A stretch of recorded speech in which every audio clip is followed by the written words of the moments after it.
may reversal na nangyari na hindi mo na trade or na SL ka. Kung wala kasi yan bro, it will not signal the momentum buyers. On this case, it's stronger but it gives the buyers a fake out. Oy, baka mag-downtrend. Then, inangat ulit yung price. But actually, it's still a very low further sideways.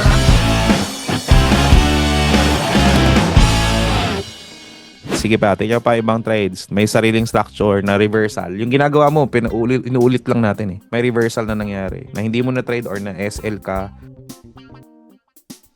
There.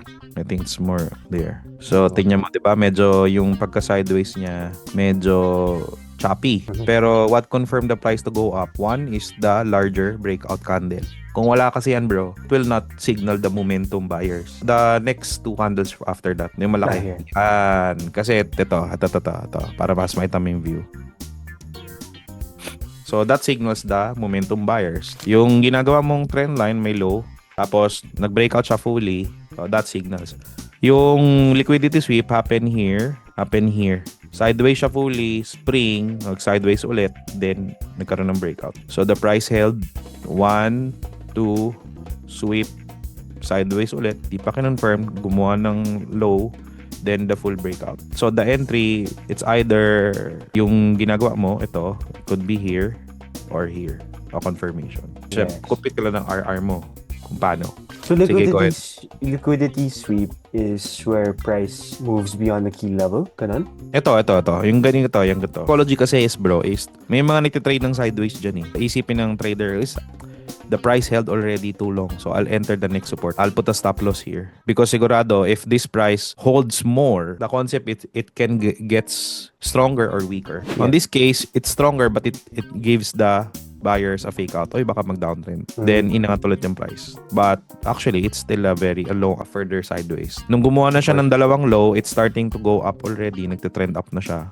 Then, the breakout happened. So, ibig sabihin dito, sinishake out na yung mga bumili pass here. Parang, di kayo pwedeng sumakay. Kami lang. Ang ganun. Yes. Okay. Diba? Pero tayo, since ikaw, reversal trader ka, you look for a reversal pattern. Yun yung nakikita ko sa'yo. Ito, yung you enter when you see that. Hindi ko na lang siya binabago. Pero ang dinadagdag ko lang kasi when you enter, example, pumasok ka dito, kaya siya bigla ng ganyan kasi initially, the market perceive it na, di ba, dito ka pumasok. Sigurado ko dito ka papasok, right? Kasi nakita mo to eh. The market can still perceive it na sideways pa ako. I'm not yet, di ba? I'm still sideways. So, you see this already. So, ikaw pumasok ka na dyan. The good thing about it, it's because meron kang higher low that supported you here. Hindi ka probably na stop out here or pivoting in here. May something, buyers are coming in a higher price level already. Then, it nag-confirm lang more nung nagkaroon ng malaking candle na breakout. So, two things yung gawin. Ulitin mo yan, tuloy mo to, or you wait for a bigger candle before you enter. Para maiwasan yung nasa sideways ka pa pala, then akala mo reversal na. Reversal trader ka